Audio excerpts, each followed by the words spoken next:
Residents of a subdivision outside Haines Junction, Yukon, are worried about a proposed soil treatment facility in their backyard. The owner and operator of Castle Rock Enterprises says the company has committed to taking every precaution to ensure the environment is protected. Callie McTavish has the story.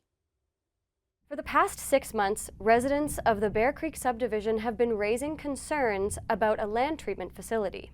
The facility would be located just under a kilometre away from residences and, more importantly to the homeowners, close to their drinking wells. Psychologically, every time I drink from this well, every time I wash my baby in this water, I'm going to be concerned and disturbed. The project is owned and operated by Castle Rock Enterprises, part of the business development arm of the Champagne and Asiac First Nation. The project would be on their traditional territory.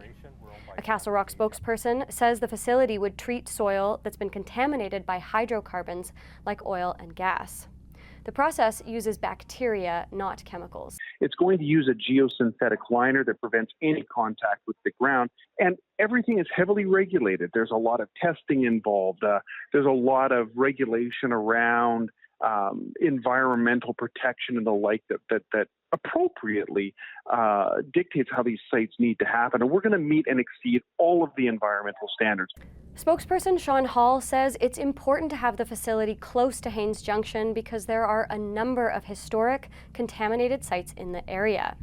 An expert on soil remediation says the methods that Castle Rock plans to use are common in the industry. If you've excavated the soil and you make sure that it's isolated from the rest of the environment while you're treating it, it's hard that anything goes wrong. However, she did have this to say when it comes to proximity to drinking wells. So if there's a drinking water well downstream, you want to make sure that that water well is not being used if the contaminant can get there.